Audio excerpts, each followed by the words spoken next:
Welcome to the 2021 ATHE Virtual Awards Ceremony. I'm Dassia Posner. As Vice President for Awards, it's my great pleasure to honor outstanding achievements of artistic and scholarly work during the past year and over the course of remarkable careers in academic and professional theater. Before we begin, my warm thanks to ATHE President Josh Abrams, Amy Zygmonski and Sean Franklin Sewell, and the ATHE Governing Council for their support throughout the awards process. Special gratitude to the nominators and to the awards committee and subcommittees for their dedication and months of work, especially during this difficult pandemic year. Without them, this celebration would not be possible. While today we honor individuals whose excellent achievements have moved our field forward in thrilling ways, as we reflect on the challenges of the past year and a half, I also would like to acknowledge all those who spent countless hours supporting students and colleagues, who carried on despite grief and through the unknown, who pioneered new ways of gathering, who educated their children at home, who fought for racial justice, who performed small daily acts of generosity, and who dreamed of new futures for our field. Thank you to you all.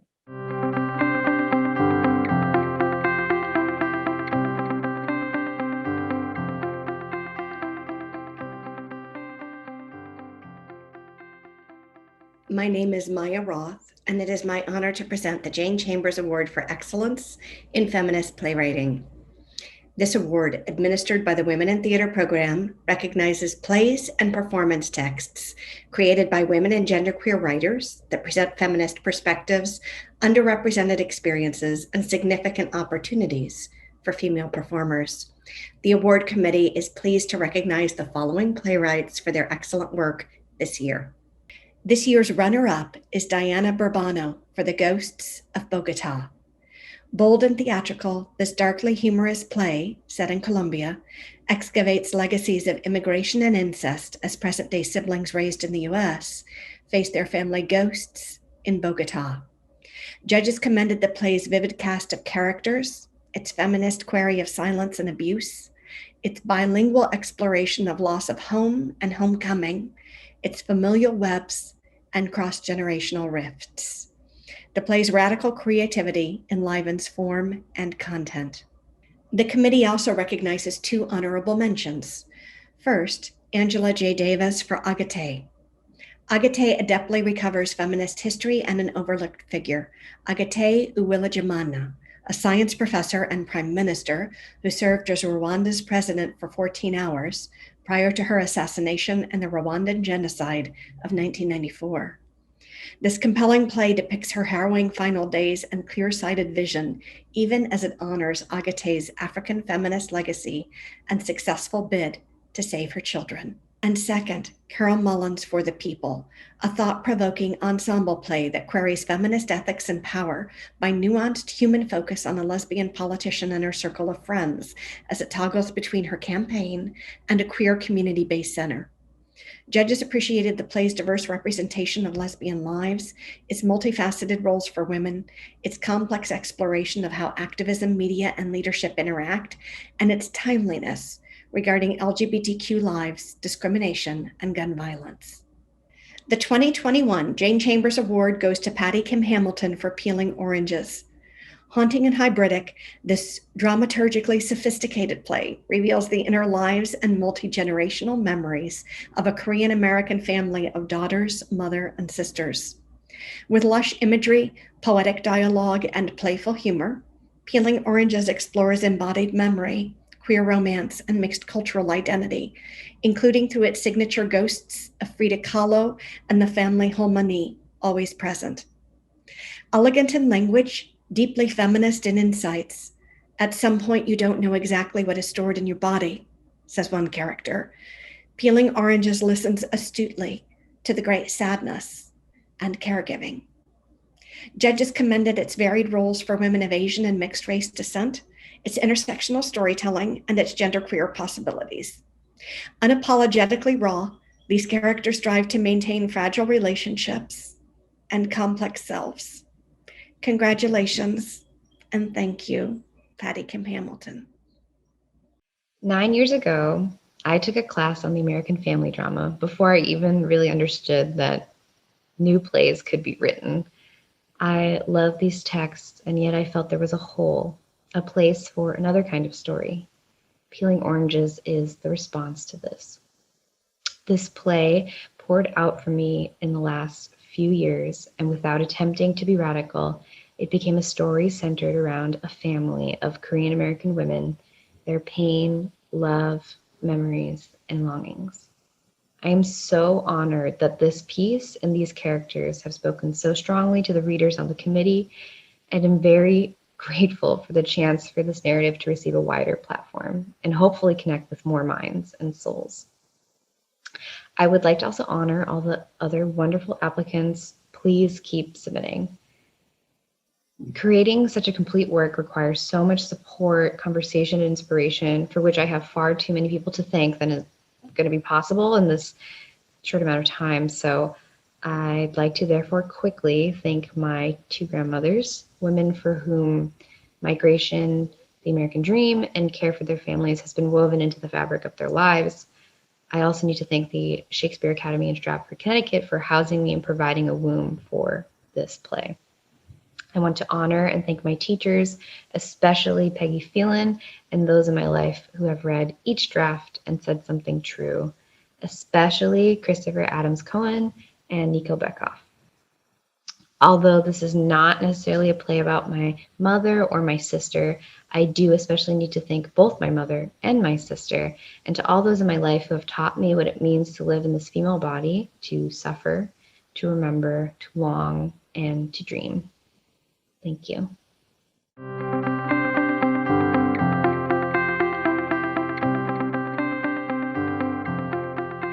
My name is Hank Willenbrink, and it is my pleasure to present the Judith Royer Award for Excellence in Playwriting, named in honor of Dr. Royer for her dedication to the development of new plays throughout her distinguished career.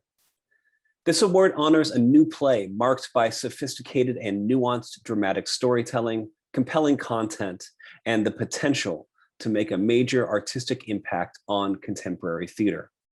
The award committee is delighted to recognize the following playwrights for their outstanding work. This year's honorable mention is Yu-Li Alice Shen for Image May Contain. Family, loss, and grief are three terms that have become all too familiar over the past year and a half. Image May Contain takes on these ideas in new ways in this vibrant and often incredibly funny play about a former foster child having to bury the father that she never knew. The 2021 Judith Royer Award goes to Frankie D. Gonzalez for Even Flowers Bloom in Hell Sometimes.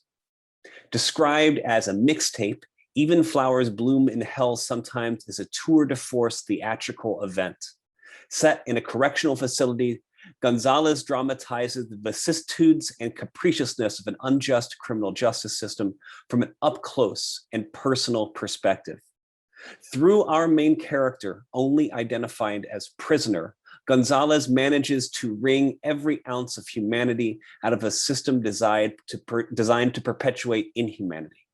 Gonzalez eschews narratives of redemption and reform that so often characterize prison literature for a different and elusive goal, the honest declaration of true experience. Congratulations, Frankie D. Gonzalez. Hello, everyone. I want to begin by first offering my thanks to the Association for Theater and Higher Education and the Kennedy Center American College Theater Festival for this immense honor. To receive the Judith Royer Award for Excellence in Playwriting is an achievement I will cherish for the rest of my life. Thank you. I hope that I can measure up to the legacy and distinction of this award's namesake and its previous honorees. I want to also thank the wonderful faculty and students of Illinois State University in Bloomington-Normal, whose Crossroads Project Diverse Voices Playwriting Initiative paved the way for me to receive this award. My heartfelt gratitude especially goes out to Ki-Yu Nam, Janet Wilson, Bruce Birmingham, Kim Pereira, Ann Hago, Christian Castro, Leslie Orr, and Dimitri Corbin, who all made my time with ISU truly special. Now, I was not a particularly great academic when I went to school, but it was in the halls of academia where I began my journey as a playwright. And it was the academics, the professors, the teachers, the mentors and heroes who helped to create the environment where I could fall in love with theater and playwriting.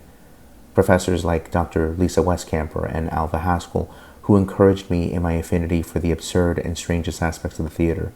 Professors like Sally Vale, Adam Chamberlain, Mario Tuch, and Bob Hess, who, with a lot of patience, helped me to appreciate the different elements that brought theater together. Mentors like Doug Wright and Nassim Soleimanpour, who pushed me to find my voice as a playwright. Teachers like Alison Trapp, who gave me the first plays I would ever read. And heroes like Amanda Breeze, who made sure that I had a cap and gown to wear for graduation. And saviors like Dr. Andrew B. Harris, who went above and beyond and told me in one of my darkest hours, "Frankie, you still have plays left to write." Dr. Harris, you helped pull me through out of that dark hour, and I dedicate this award to you. Thank you again.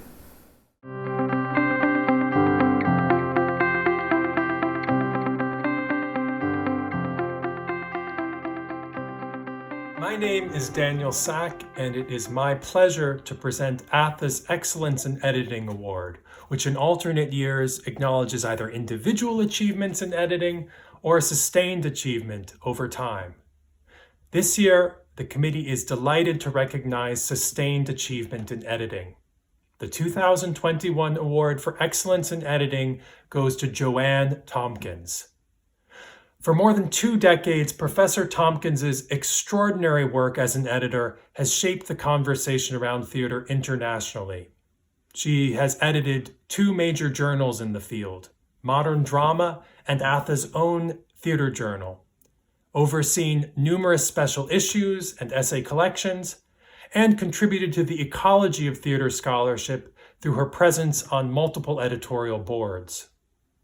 Her mentorship has inspired a generation of editors, and she has brought the practice of editing itself to the field's attention, encouraging discourse around this underappreciated foundation to all scholarship. As the letters in support of her nomination show, Tompkins has modeled scholarly integrity, precision, and collaboration in ways that have helped innumerable authors produce their finest work. Congratulations, Joanne Tompkins. Thank you very much to ATHE and to the judges of the Excellence in Editing Award. I'm truly honored to be receiving this award. Editing is one of the most challenging and rewarding parts of our work as academics. It aims to help communicate and shape ideas in as thorough and cogent a fashion as possible for the maximum effect and reach. We all edit, whether it's our own work or our graduate students' chapters, but editing our colleagues takes it to a different level. Our colleagues need more care and attention than they sometimes receive. Editing is a collaborative effort with those colleagues, and that is one of the best parts about it. Of course, there are mundane aspects to it, but it involves fostering a conversation with authors about what interventions they are really hoping to make and where their ideas really might go. An editor can help authors realize what their critical thinking can create by identifying the points at which they might expand focus, shift gear, or amplify their conclusions. It's a privilege to be invited into an author's research thought processes. That exchange usually takes the form of extensive email conversations with multiple iterations of an essay at hand. So when I've had the chance to meet authors in person at conferences, it can feel like we're long-lost friends. In addition to working one-to-one with an author, editing is a means to help nurture our discipline. I appreciate the terrific opportunity I've had to engage in our field via editing. It's gratifying to help make an essay as persuasive and as meaningful as it really can be. I'd like to thank all of the people I've edited who've let me be part of that process with them. Finally, thank you very much to Maria Delgado and Jen Parker Starbuck, who put together the nomination, and to the many people who wrote letters to support it. Thanks again, ATHE.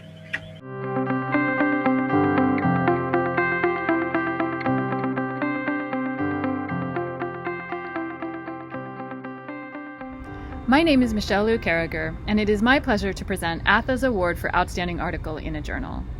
This award acknowledges scholarship marked by methodological sophistication, complex and critical engagement with dramatic texts and performances.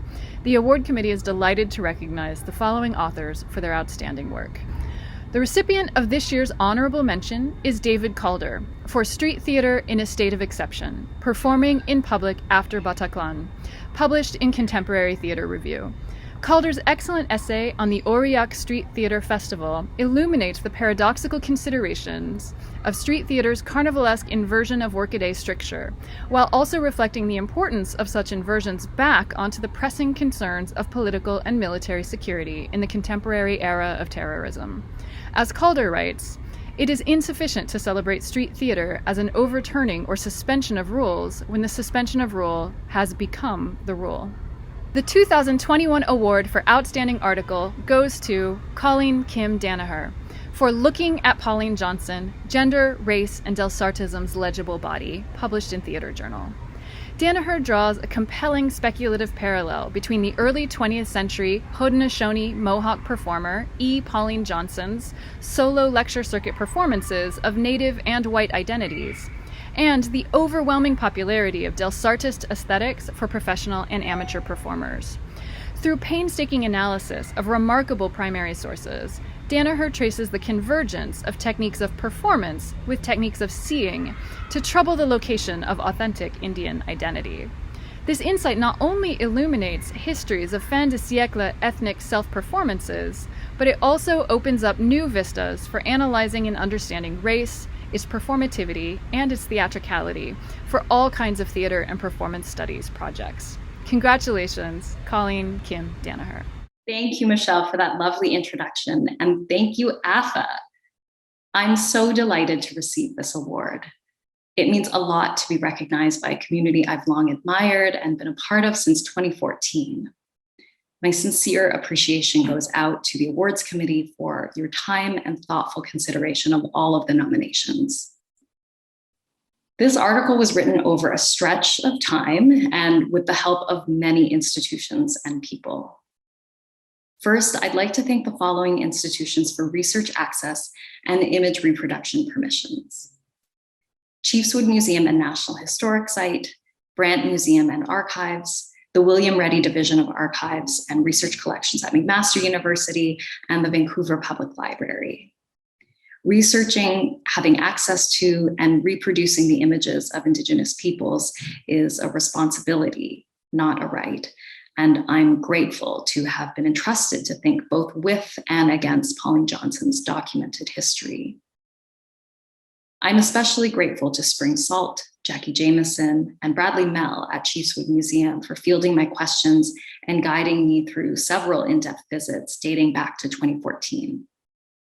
The Chiefswood Board of Trustees generously granted me permission to visit during off-season, and a doctoral fellowship from the Social Sciences and Research Council of Canada, the ASTR Helen Critch Chinoy Dissertation Fellowship, and internal grants from Northwestern University funded my research travel. While this essay began life as a dissertation chapter, it really began to take shape during the peripatetic years immediately following my graduation. As a postdoctoral fellow, I found vibrant intellectual communities at Brown University and Amherst College's Center for Humanistic Inquiry. I'd like to especially thank Rebecca Schneider, Patty Ibarra, Adrienne Keene, and Lily Mengesha at Brown, who heard early versions of this work and asked exactly the right questions about stillness and gesture to move it forward. At Amherst, Chris Grove, Pooja Rangan, Kiara Vigil, Martha Umphrey, and the rest of the Cheese Speech Image Spectacle gang, Lee Kornfeld, Amy Johnson, Maria Sidorkina, and Jennifer Pernolo, read and commented on drafts, helping me see the forest from the trees. The good people at Theater Journal patiently shepherded this work along while I took a maternity leave and then moved across the continent for a new job.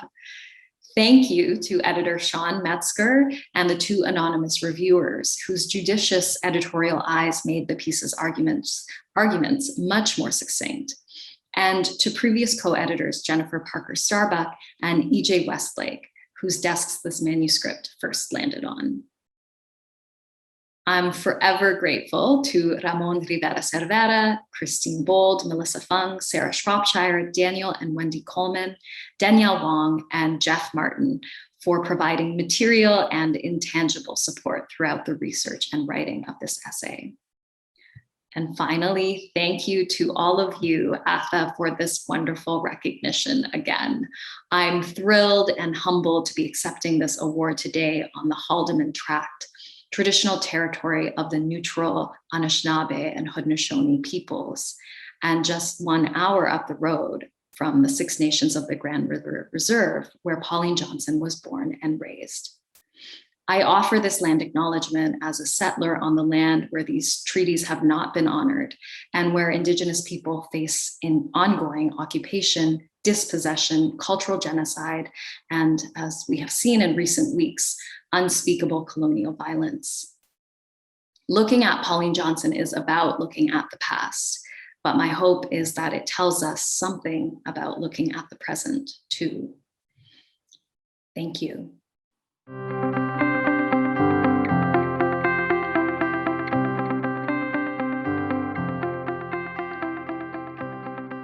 My name is Jen Buckley, and it is my pleasure to present ATHE's Award for Outstanding Book. This award is given on the basis of the study's potential to interrupt, change, challenge, and/or emphasize the interconnectedness of theater history, practice, and pedagogy. The award committee is delighted to recognize the following authors for their outstanding work.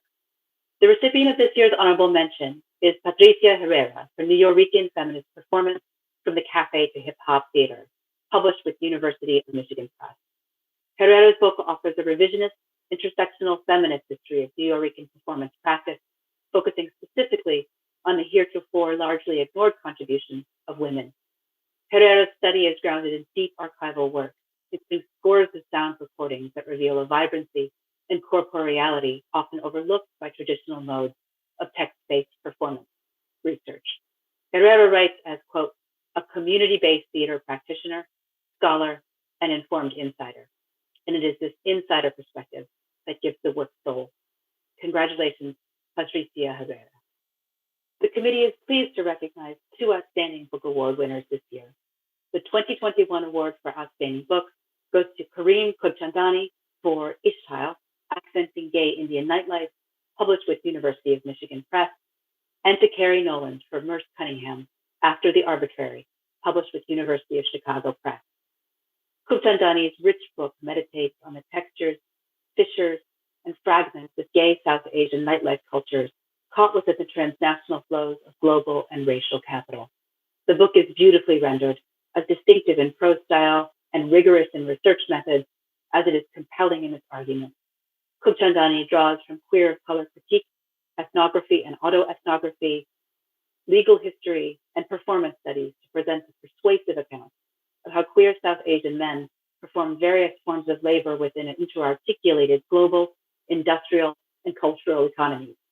With 3 distinct sections focusing on Bangalore, Chicago, and globally circulating Indian media, Kobchandani paints a portrait of Ishtail as a generative and awkward queer South Asian aesthetic of out-of-placeness. The book invites the reader to linger within, quote, unpredictable and risky modes of intimacy as a queer, brown kind of being with others in antagonistic estrangement and alienation. It is a place where one cannot hide from such things, so one learns to dance with them.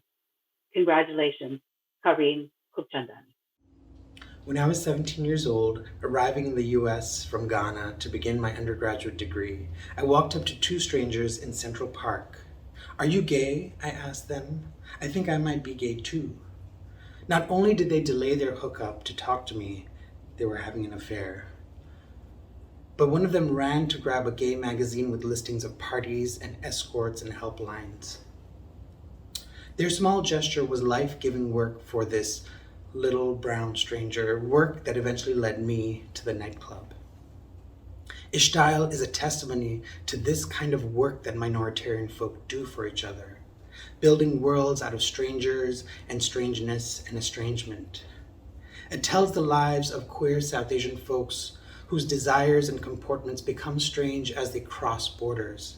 It imagines what worlds erupt when we encounter unfamiliar sounds and movement on the dance floor. It asks how we can make room for more strangers and strangeness.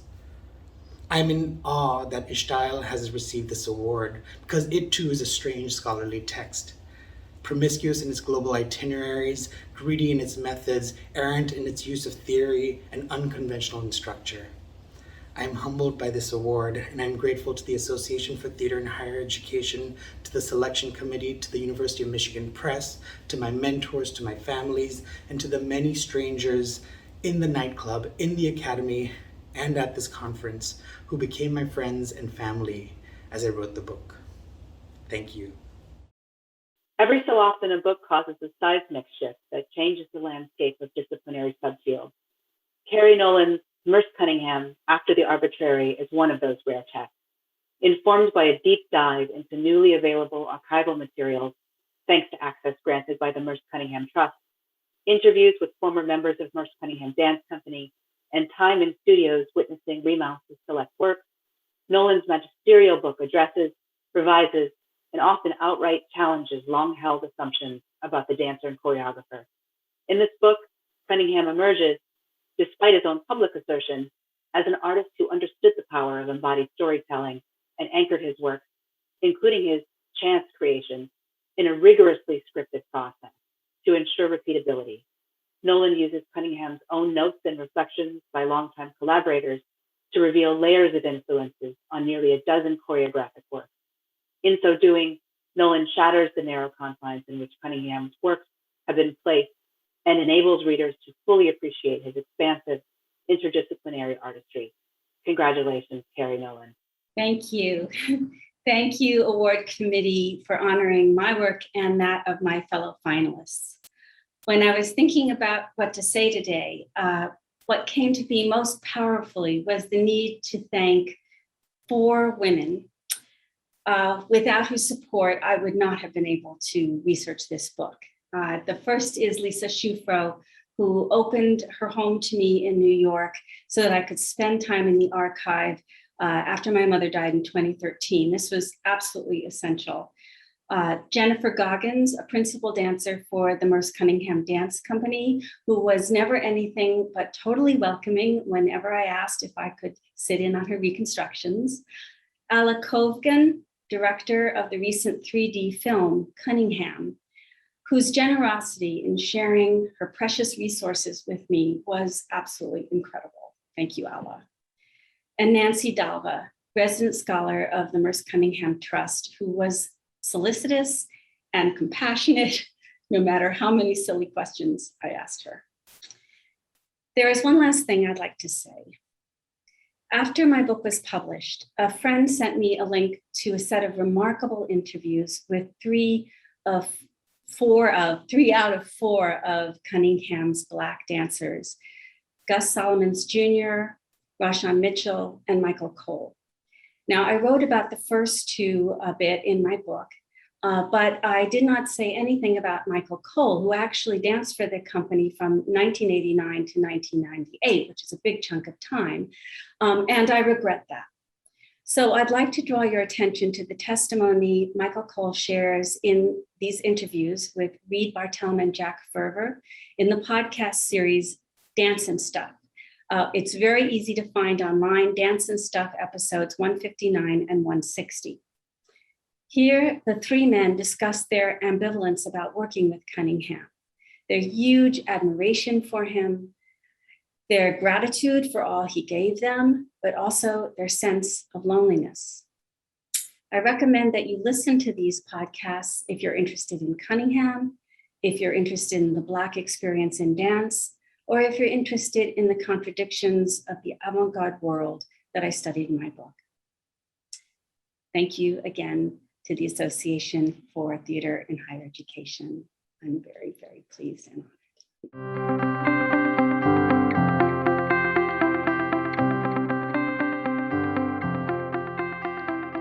Hello, my name is Joan Lipkin, and it is my pleasure to present ATHE's Award for Leadership in Community-Based Theater and Civic Engagement This award honors an individual or theater company that has demonstrated sustained commitment and a significant impact on the field. The 2021 Award for Leadership in Community-Based Theater and Civic Engagement goes to Willa J. Taylor, the Walter Director of Education and Engagement at Chicago's Goodman Theater. Taylor's meaningful work in the field of theater education and community engagement has spanned a variety of institutions, including Washington's Arena Stage and Lincoln Center, and New York's New Victory Theater, and since 2007, the Goodman Theater in Chicago. And in each place, she has conceived, built, and/or contributed to core programs and relationships that enhance the local community and inform national education and civic programs.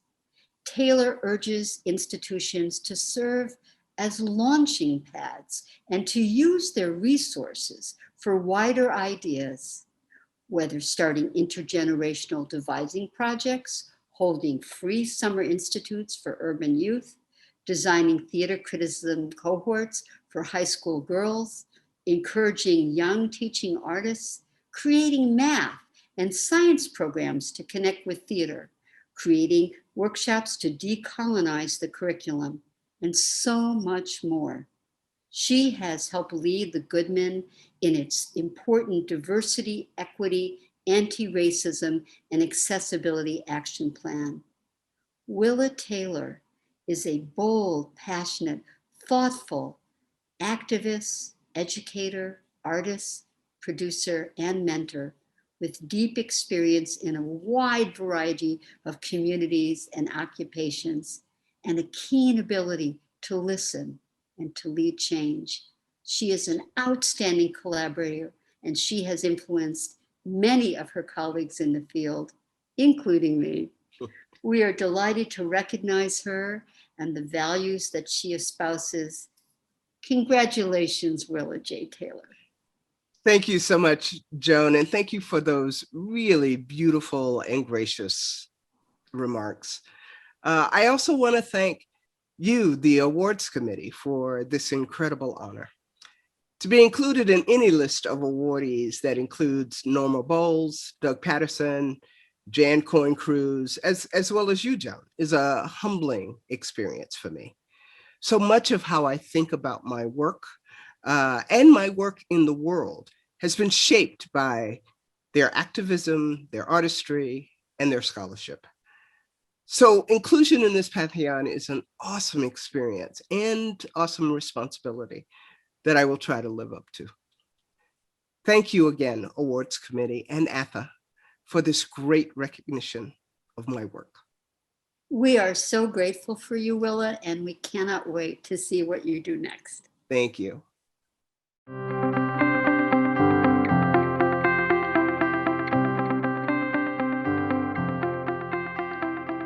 My name is Bud Coleman, and it is my pleasure to present the Oscar Brockett Outstanding Teacher Award. This award honors a college-level faculty member whose superiority as a teacher of theater is recognized by students and colleagues, who has provided inspiration through instruction in theater, and who has supports multiculturalism and diversity in theater and education. The 2021 Oscar Brockett Outstanding Teacher Award goes to Jean Marie Higgins. In addition to her success as a playwright and applied theater practitioner, Higgins is the national dramaturg for the Here Too project. Her work extends beyond Penn State through the 2020 publication of her edited collection, Teaching Critical Performance Theory in Today's Theater Classroom, Studio, and Communities, and through the open source database she created for the hashtag #HereTo project. Nominators all speak to her prowess in the classroom and to her indefatigable mentorship that she provides. As a current student describes, Dr. Higgins walks us down the path to becoming our own artists, never leading, but allowing us to charge forth, knowing that if we need something, she'll never be more than an arm's length away. In the words of a colleague, Jean Marie is one of those people who makes you believe that you can do anything. Her gift for instilling confidence in her students and colleagues is unparalleled. She will make you believe that your idea is not only exciting, but necessary. And then she will shepherd you through the process and provide all the support, both practical and moral, you could ever want. As a former student recalls, her giving spirit is incomparable to any other person I know. I am in awe of her as a scholar, a teacher, and as a human being. Congratulations, Jean Marie Higgins, winner of the 2021 Oscar Brockett Outstanding Teacher Award. Thank you, Bud, and to everyone on the Brockett Award Committee. I am so happy to receive this award. I want to thank my friend and colleague, Barbara Pitts McAdams, for putting my nomination packet together. And to the students and colleagues past and present who wrote letters on my behalf, thank you. Bell Hook's Teaching to Transgress is an ongoing inspiration to me, and it's a book I read with my graduate students in our pedagogy seminar. And in this book, she says, engaged pedagogy is more demanding than conventional critical or feminist pedagogy. It emphasizes well-being. That means that teachers must be actively committed to a process of self-actualization that promotes their own well-being if they are to teach in a manner that empowers students. The richness of my circumstances means that I am able to follow a parallel path of self-actualization as I also, as Hooks would put it, quote, care for the souls of my students, unquote. I want to thank several people at the Pennsylvania State University for this support. My department chair, Rick Lombardo, the director of the Arts and Design Research Incubator, Bill Doan, and recent director of the Center for Pedagogy in Arts and Design, Ann Clements. These people have contributed more to my teaching research than I could have ever wished for. Something you might know about me is that I am not a theater designer, but that I teach a lot of them, and that this has revitalized my teaching practice. One of the first exercises my graduate design students do in our critical theory class is to imagine the program for a show where the director and choreographer are credited in small print on the back page, and where the lightboard operator and the scenic charge are noted in large font on the front page. How would this change the audience's experience, we ask. As one student put it, the audience would pay careful attention to how the floor was painted. This is just to say that I'm mindful that my own well-being as a teacher is supported by the labor of those who do not have the resources I have and who are rarely celebrated publicly in this way. I want to thank my own theater teachers, mentors, and inspirations. I've always been a theater kid, and I have my high school drama teacher, Bob Pridham, to thank for this. The first dramaturg I ever met was Janice Perrin when I was an undergraduate at Drew University, where I got my BA in theater arts. At UVA, where I received my MFA in playwriting, I met John Frick, and his seminars inspired me to deepen my study of theater history and theory. And at the University of Washington, I had the great fortune to work with Brecht scholar Dr. Sarah Bryan-Pertai and with Herbert Blau, who taught me through his example that the most effective way to teach is to give your students your serious attention. Thanks again. I am so honored to receive this award.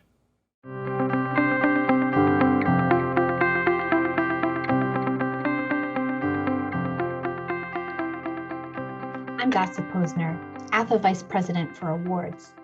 It's my great pleasure to present the Ellen Stewart Career Achievement in Professional Theater Award, one of ATHE's two most prestigious awards named in honor of Ellen Stewart's profound legacy to the profession and the Academy.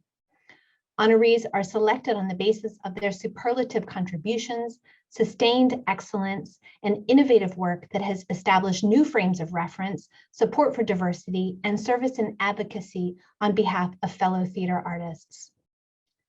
The 2021 recipient of the Ellen Stewart Career Achievement in Professional Theater Award is Catherine Fitzmaurice. In a career spanning 50 years, Catherine Fitzmaurice has become one of the most renowned, influential, accomplished, and beloved vocal teachers in theater today. Trained at the Royal Central School of Speech and Drama in London, where she later returned to teach, she has taught voice and text at the Yale School of Drama, Harvard's ART MCAT program, Juilliard, NYU, and ACT San Francisco, among others. And she regularly gives invited lectures and workshop presentations all over the world. As I speak, she is in Shanghai. Her collaborations with leading directors range from Frank Galati to Joanne Akalaitis to Robert Wilson. The pioneering creator of Fitzmaurice voice work, her system is now taught by herself and by the over 275 teachers she has trained and certified at over 100 colleges and universities across 6 continents. I'll share the words of her letter writers for this award. In her approach to voice training, Fitzmaurice has merged classical voice training with specific physical exercises that enable the actor to respond spontaneously and organically. While Fitzmaurice's methodology is rigorous and comprehensive, it's intentionally porous. This embrace of complementary approaches reflects Fitzmaurice's generosity of spirit. And another says, she has influenced generations of theater practice and pedagogy in deep, indelible ways. Her work is transformative, groundbreaking, and crosses the university and field in impact. An extraordinary master teacher, mentor, and theorist, she has found a way to shape not only voice teaching and training, but also reshape how we understand voice in performance. Yet a third says, Fitzmaurice is a champion of diversity and multiculturalism. The very principles of her work lead to profound possibilities for global connectivity through a continuous quest for fruitful multinational exchanges with other artistic and healing modalities. And lastly, she has created an incredible community of performers and teachers that support each other and share the work in digital forums, teacher symposiums, weekend intensives, and international conferences. Her students, and even students of her students, all say it eloquently. The ordinary superlatives fall short. Catherine's work is life-changing. Fitzmaurice's voice work gave me back the tools I didn't know I had lost, and she is many times over deserving of this award. Congratulations, Catherine Fitzmaurice. Hi, everybody from Shanghai, China, where I've been living for more than 2 years. And I started work at the Shanghai Theatre Academy, and now I'm freelancing and having a big adventure. I'm enormously honored and enormously grateful to receive this award from you. I'm deeply indebted to the fierce and brilliant and talented woman who has nominated me and who has curated the entire process of getting me this award. That is Cynthia DeCure from Yale School of Drama. Thank you to her and to everybody who supported the nomination, and I'm really enormously honored. I'm also deeply grateful to absolutely every single one of my students. The work only, of course, could have happened because I was in relationship with other people and other people were contributing as much as I was. Voice work is incredibly sensitive work sometimes, and incredibly fun work sometimes, incredibly enlivening work sometimes. But each and every student or actor or person, lay person that I've worked with has challenged me in some way, has contributed in some way to what I've done. And whether they just worked with me for an hour or whether they've worked with me for 20 years or more, some of them for more, I am enormously grateful for what they've contributed to what the Fitzmaurice Institute now teaches as my work. So not only the actors and the students, but the directors have challenged me. I remember working with Joanne Akalaitis, who was famous for her non-traditional casting at a show at the New York Shakespeare Festival. And she cast within a nuclear family, a Vietnamese actor, a Juilliard-trained actor, a British actor, and somebody else with a really foreign accent. And my puzzle was to make them all sound like they were actually talking together and had grown up together and were intimately involved with each other. So it wasn't about the accent. She never wanted me to deal with the accents. She just wanted them to make sense. I feel my job has always been to make the language work. Whether it was Shakespeare or whether it was contemporary work, it didn't matter. I'm grateful, as I say, to the directors and the students, the actors, the professional actors I've worked with, and I'm grateful especially because this has happened now to ATHE, its membership, its administration, its awards committee, and to everybody involved with the ATHE conference, the participants, and those people who may listen to this years from now. A Lifetime Achievement Award sounds quite impressive, and I really, truly am grateful. However, I'm not done. So it's a lifetime of work, but I'm not done. Thank you, everybody, and I'm really pleased. Thank you.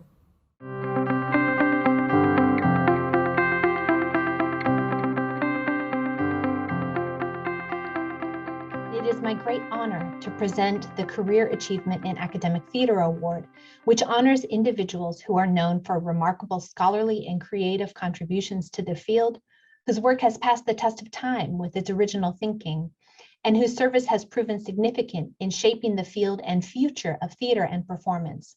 Awardees are authentic role models to colleagues and students, nurture the careers of others, and are effective champions of diversity in theater and education.